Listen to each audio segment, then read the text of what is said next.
नमस्कार साथियों, कैसे हैं आप सभी लोग। आप सभी के लिए ये जो वीडियो मैं बना रहा हूं ये आपके सिलेक्शन के लिए रामबाण सिद्ध होने वाला है। जी हां, ब्रह्मास्त्र सिद्ध होने वाला है। अगर आपके 55 से 60 नंबर आ रहे हैं और आप बहुत डिमोटिवेट हैं तो विश्वास मानिए कम से कम 15 से 20 नंबर का उछाल आएगा जो आपको सिलेक्शन नहीं रैंक दिलाकर जाएगा।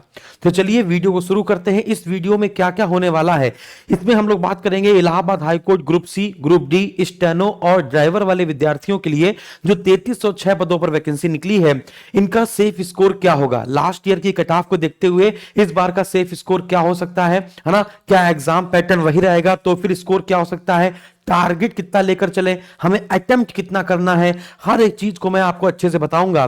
फिर इसके बाद मैं आपको बताऊंगा क्या पढ़ें क्या नहीं पढ़ें। इस समय मॉक टेस्ट लगाने का सही तरीका, सबसे इंपॉर्टेंट मॉक टेस्ट लगाने का सही तरीका क्या है। तो सबसे पहले मैं आपको कुछ आपके लिए ना मोटिवेशन क्विटो लगा के आया हूं, यानी कुछ मोटिवेशन लाइंस हैं उनको जरूर पढ़िएगा। ये नहीं सीधे हम लोग टारगेट देखना शुरू कर दिए। जैसे कुछ विद्यार्थी बहुत डिमोटिवेट है, सर मुझसे कुछ हो नहीं पा रहा है, मुझसे पढ़ाई नहीं हो पा रही है, सर मैं दिन भर काम करता हूं, रात में पढ़ाई नहीं कर पाता हूं, फिर मुझे नींद आती है, मैं सो जाता हूं। समझ में आ गया। तो सब कुछ भैया दिमाग का खेल है, सब कुछ दिमाग का खेल है। अगर दिमाग ने मान लिया कि तुम हार गए, कहते नहीं मन अगर हार गया तो आपकी हार निश्चित है, और मन और दिमाग अगर जीता है तो आप हारने के बाद भी वापस उठ के जीत सकते हो। कहने का ये मतलब है if you can change your mind, बस अपने दिमाग को समझा लो कि तुम जो पढ़ रहे हो वो सही है और जो तुम कर रहे हो वो सही है। तुमने जितना पढ़ा है वो याद रहेगा। ऐसा नहीं, लोग तो दिन भर पढ़ रहे हैं और दिन भर पढ़ने के बाद उनको रात में कुछ याद ही नहीं हो रहा है, या रात भर पढ़ रहे हैं और दिन में सब भूल जा रहे हैं। तो आपको अपने माइंड को बताना है कि भैया जितना भी याद करवा रहा हूं उतना याद रखना, भूलना नहीं, है ना। तो अपने माइंड को थोड़ा सा आप कंट्रोल में ले लीजिए। If you can change your mind you can change your life, है ना। B stronger than your excuses. ठीक है, जो आप बहाने बनाते हो ना कि सर क्या मैं बताऊं कि इतनी ज्यादा ठंडी पड़ रही है कि मोजा जूता पहन के बैठ के पढ़ नहीं पा रहे हैं, मम्मी कहती हैं सामान लेकर आओ। बहाने जितने तुम मजबूत बना रहे हो उतना ही मजबूत तुम खुद बनो। ठीक है ना, तुम्हारे बहाने सुनने के लिए कोई नहीं बैठा है, बस तुम्हारी सक्सेस देखने के लिए लोग बैठे हैं, तुम्हारे बहाने देखने के लिए नहीं बैठे हैं। बात समझ में आ रही है। आपने एक चित्र देखा होगा कि एक लड़का है ना बिल्कुल सफलता की सीढ़ी पर पहुंच जाता है, ऊपर अपने मंजिल पे पहुंच जाता है, पीछे बहुत सारी चाकू लगी होती है तो उसको कोई नहीं देखता है, सब आगे खड़े होते हैं। बस आपने झंडा लहराया है जीत का, बस वही देखने लोग आगे खड़े रहते हैं, पीछे कोई नहीं है। ठीक है ना। तो इस चीज को लेकर फिर से आज से तैयारी करना शुरू करो। आज से ये 15 दिन जो दिन है, 15 दिन 20 दिन जो भी है ना, उसमें जान लगाओ, बस यही कहूंगा। अगर हम लोग पोस्ट देखें group C, group D, steno, driver में अटेम्प्ट, जब निगेटिव मार्किंग है नहीं तो अटेम्प्ट हम लोग क्यों कम करें, क्यों हम 99, क्यों हम लोग 98 करें, क्यों 95 करें। भाई जब निगेटिव मार्किंग नहीं है तो अटेम्प्ट तो हमको पूरे करने हैं ना। तो 100 में से 100 पूरे अटेम्प्ट करके आने हैं। सबसे पहली बात टारगेट हम लोग को बड़ा रखना है, क्योंकि अचीवमेंट थोड़ी सी कम होती है। जब टारगेट आप बड़ा रखेंगे तो है ना, जो टारगेट और अचीवमेंट में थोड़ा सा फासला रहता है ना, एक हाथ का फासला तो रहता ही है, 1 नंबर 2 नंबर 10 नंबर 5 नंबर का फासला रहता है, लेकिन 10 नंबर से ज्यादा का फासला है तो आपका टारगेट अचीवमेंट दोनों ही बेकार है। तो समझिए मैं बता रहा हूं आपको, अगर ग्रुप सी की बात करें तो 90 प्लस का टारगेट लेकर चलना है मॉक टेस्ट में। यानी अगर आप मॉक टेस्ट कर रहे हैं है ना, घर पे जो मॉक टेस्ट कर रहे हैं और जो पेपर में करेंगे, दोनों में जमीन आसमान का अंतर रहेगा। इसलिए कोशिश कीजिए कि वही इन्वायरमेंट क्रिएट कीजिए, किसी भी मॉक टेस्ट को करने से पहले है ना वही इन्वायरमेंट क्रिएट कीजिए जो पेपर में होता है इन्वायरमेंट। बात समझ आ रही है। पूरी घड़ी बड़ी बिल्कुल एकदम से टनाटन बैठे, कोई अगल बगल डिस्टर्ब ना करे। बात समझ आ रही है। पेन पेंसिल OMR ये पूरा बढ़िया बकायदा लेकर बैठे। ठीक है ना, वही इन्वायरमेंट क्रिएट करने की कोशिश करें जो परीक्षा हल का होता है। फिर टारगेट लेकर चलें। ग्रुप सी वाले विद्यार्थी 90 प्लस का टारगेट लेकर चलें, यानी मॉक टेस्ट में किसी भी तरीके से 90 प्लस लाना ही लाना है, ये सोच कर चलें। किसी भी हालत में 90 प्लस ना हो तो अपने आप को है ना सांत्वना ना दें, अपने आप को गाली दें, कहें यार तुमने क्या तैयारी करी है, तुमने क्या पढ़ाई करी है, तुमने सच में सिलेबस नहीं पूरा किया है क्या, है ना। अपने आप को कहें और देखें कि मॉक टेस्ट में क्या गलती हुई, किस चैप्टर में गलती हुई, है ना, कितनी गलती हुई, लापरवाही से कितनी गलती करें। अभी मैं मॉक टेस्ट देने का सही तरीका बताऊंगा आपको, है ना, लेकिन टारगेट 90+। ग्रुप डी वाले विद्यार्थी ध्यान दें, उनको ज्यादा टारगेट लेके चलना है 92+। स्टेनो वाले 85+ और ड्राइवर वाले 90+ अपना टारगेट लेकर चलें, जो टारगेट होता है वो लेकर चलें। सेफ स्कोर की बात की जाए, ग्रुप सी में अगर आपके 78+ नंबर अगर आपके आ जाते हैं, 78+, अब ये नहीं कि टारगेट ही 78+ कर दिया, अगर टारगेट ही 78+ बनाओगे तो याद रखिएगा सेफ स्कोर और कम हो जाएगा, 65-70 चला जाएगा। तो टारगेट ज्यादा होना चाहिए, सेफ स्कोर पर अभी ध्यान नहीं देना है, क्योंकि सेफ स्कोर अभी ऐसे डिपेंड नहीं करता है प्रीवियस ईयर का पेपर क्या बना था, वर्तमान में पेपर और सरल बन जाता है कि और कठिन बन जाता है। तो सेफ स्कोर है ना के ऊपर अभी ध्यान नहीं देना है, लेकिन अगर आपके मॉक टेस्ट में टारगेट अगर आपका अच्छा अचीव हुआ तो सेफ स्कोर से आगे निकल जाओगे, ये गारंटी है। तो फिर भी देख लेते हैं, ग्रुप डी के लिए 82+, स्टेनो के लिए 72+, ड्राइवर के लिए 77+।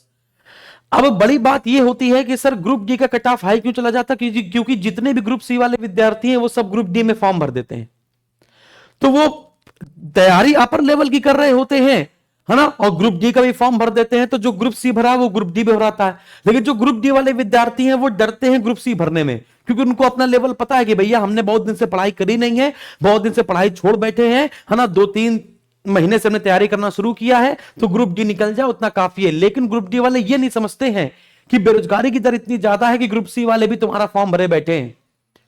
बात समझ में आ रही है?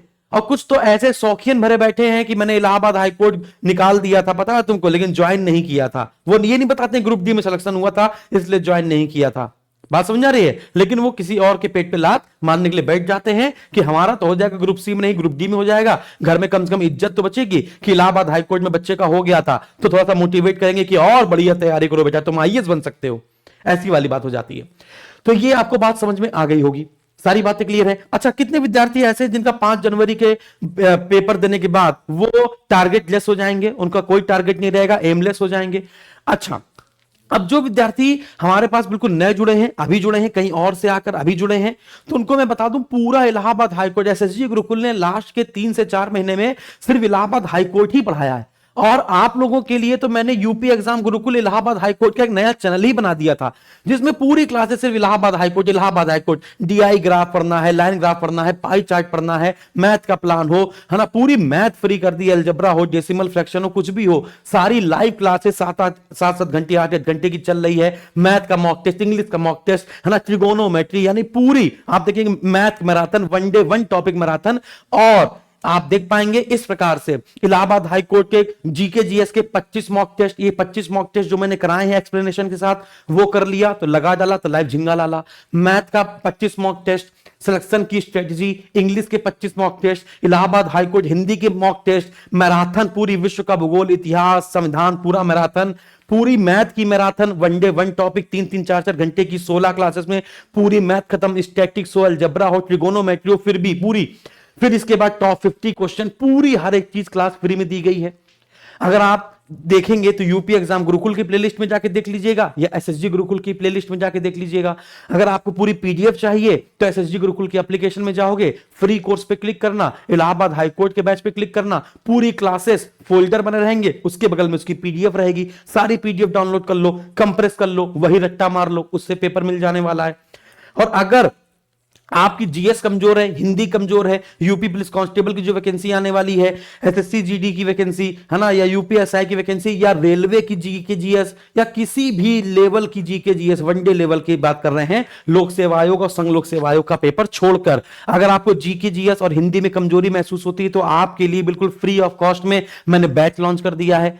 सिर्फ सिलेक्शन हो जाए तो सिलेक्शन के बाद हमको मेरी फीस वापस कर देना, है ना। आपको पता है मेरी जीएस फाउंडेशन की फीस 2500 रुपए रहती है, लेकिन पहली बार जीवन में पहली बार मैंने सिर्फ 199 रुपए का बैच लॉन्च कर दिया है जीएस फाउंडेशन का, और 199 रुपए का ही पूरी हिंदी का बैच लॉन्च कर दिया है। और ये दोनों बैच 3 जनवरी से प्रारंभ हो रहे हैं, लेकिन सिर्फ हमें 1000 विद्यार्थी इसमें चाहिए, सिर्फ 1000 विद्यार्थी। जैसे 1000 विद्यार्थी इसमें और उसमें हो जाएंगे, मैं ये दोनों बैच बंद कर दूंगा, ठीक है ना। और इसकी पूरी वैलिडिटी मैंने 6 महीने से ज्यादा वैलिडिटी नहीं देते थे, लेकिन इस बैच की फीस मैंने 199 रुपए करी और 1 साल की वैलिडिटी दी है। जब सिलेक्शन हो जाए, किसी भी चीज में सिलेक्शन हो जाए तो फीस मेरी दे देना, है ना, और हमें बता देना कि सर मेरा सिलेक्शन हो गया है, आपकी जीएस पढ़कर, आपकी हिंदी पढ़कर आपने बहुत बढ़िया पढ़ाया, बस श्रेय दे देना, हम खुश हो जाएंगे इतने में ही। आपको किसी भी प्रकार की कोई दिक्कत हो इस नंबर पे कॉल कर सकते हैं, व्हाट्सएप कर सकते हैं और जल्दी से जाके बैच ज्वाइन कर सकते हैं। आगे बढ़ते हैं। फिर इसके बाद अब हम लोग बात करते हैं कि मॉक टेस्ट में क्या क्या गलतियां करते हैं, मॉक टेस्ट में 15 नंबर का उछाल कैसे लेना है, कैसे 15 नंबर का उछाल लेना है, तो आपको पता समझ में आएगा। सबसे पहले मॉक टेस्ट का इन्वायरमेंट क्रिएट कीजिए और इन्वायरमेंट क्रिएट करने के बाद असेसमेंट कीजिए। एक मॉक टेस्ट लगाने के बाद कम से कम पूरा मॉक टेस्ट लगाइए और मॉक टेस्ट लगाने के बाद थोड़ा सा अपने आप को रिलैक्स फील करा लीजिए। ये नहीं कि मॉक टेस्ट लगाते ही तुरंत ही आंसर मैच करा लिए, नहीं, मॉक टेस्ट लगाइए, रिलैक्स फील हो जाइए। फिर इसके बाद है ना वही फील कीजिए कि घर आकर आप क्या सोचते हैं, कितने नंबर आएंगे, मन में सोच रहे होंगे इतने नंबर आएंगे, इतने नंबर आएंगे, इतने तो करेंगे ही, इतने तो आने ही चाहिए, ये फील कर लीजिए। फिर इसके बाद 1 घंटे का रेस्ट के बाद आप अपने आंसर को चेक कीजिए। फिर आंसर को चेक करना बहुत महत्वपूर्ण है, बढ़िया तरीके से चेक कीजिए और इसके बाद अपने नंबर नोट कीजिए, कितने सही हुए कितने गलत हुए।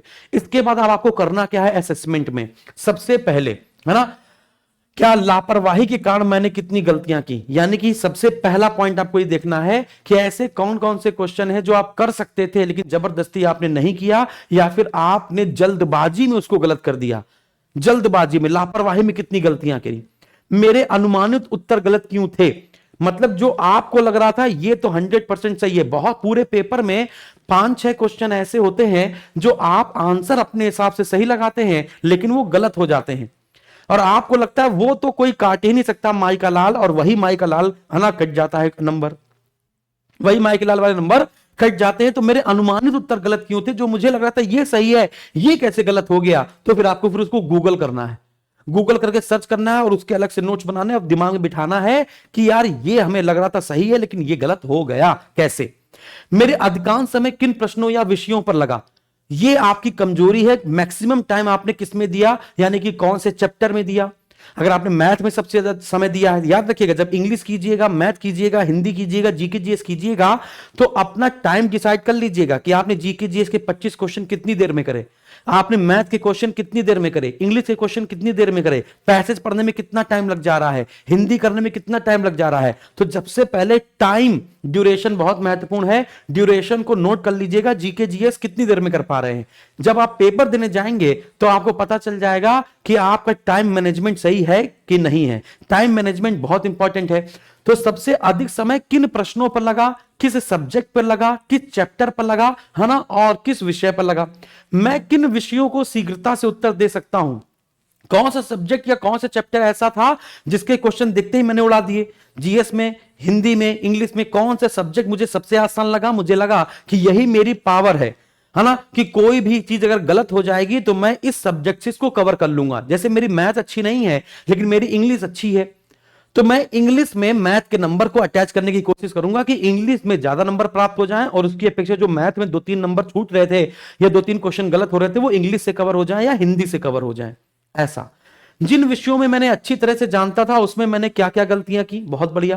क्या मैंने प्रश्न सही ढंग से समझा था, बहुत बार प्रश्न सही से नहीं समझते हैं। जैसे एशिया की सबसे बड़ी झील, भारत की सबसे बड़ी झील, है ना, फिर इसके कह देगा सबसे बड़ी मीठे पानी की झील, सबसे बड़ी खारे पानी की झील, सबसे ज्यादा नमक कहां से प्राप्त होता है, विश्व की सबसे बड़ी खारे पानी की झील, सर्वाधिक लवणता वाली झील। ऐसे करके जो कंफ्यूज करते हैं क्वेश्चन, उनको क्या आपने सही से पढ़ा था कि पूछ क्या रहा था।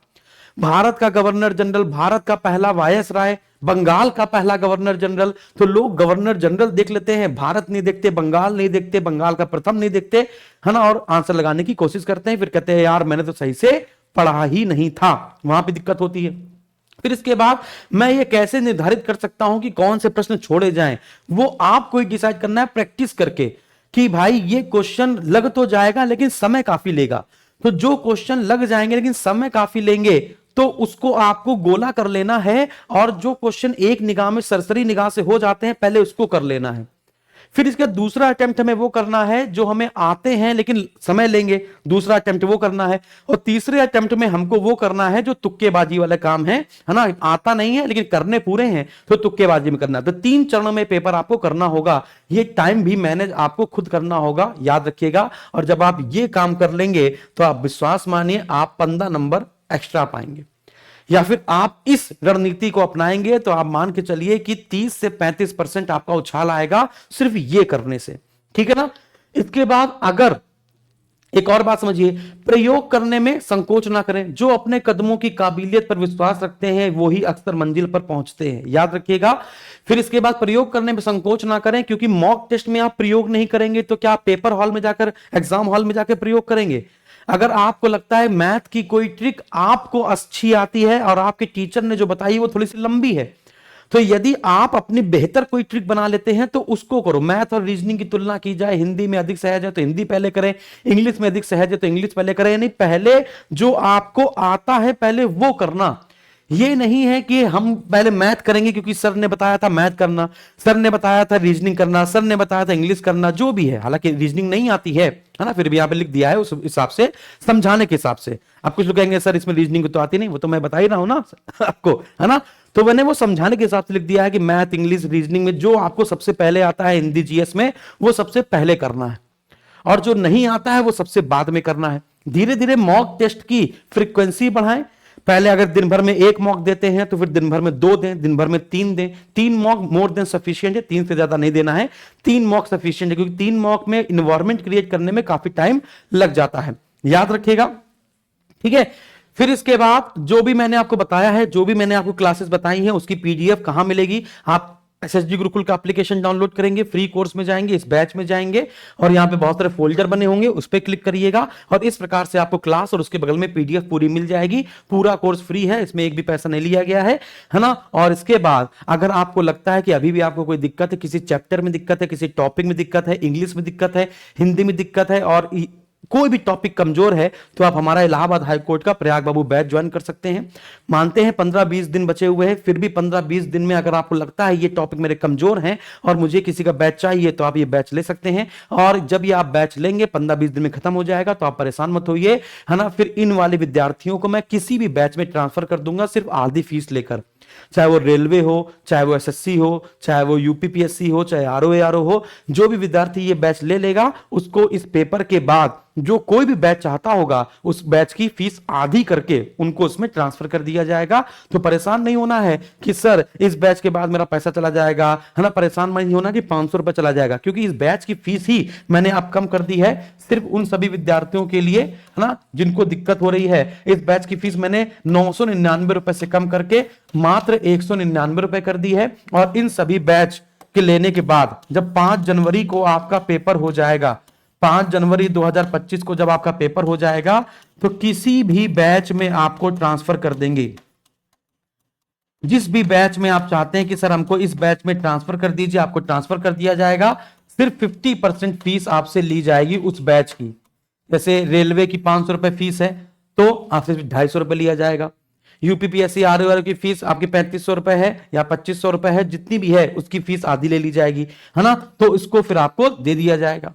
वैलिडिटी वही रहेगी 1 साल की, 1.5 साल की, जब तक एग्जाम नहीं हो जाता तब के वैलिडिटी देते हैं, है ना। तो अभी जाइए और अभी इसको परचेज कर सकते हैं और जल्दी से अपने सिलेबस को कंप्लीट कीजिए। जो मॉक टेस्ट हमने दिए हैं वो मॉक लगाते रहिए, अभी और भी मॉक देंगे। अभी आपको 6-7 मॉक दिए हैं फुल लेंथ के, अभी और भी मॉक देंगे हम आपको, ठीक है ना। वो लगाते रहिएगा। Group C, group D, steno driver, है ना, उसमें लेवल लिखा हुआ है कि वो किस लेवल का मॉक टेस्ट है, ठीक है। थैंक यू वेरी मच, जय हिंद।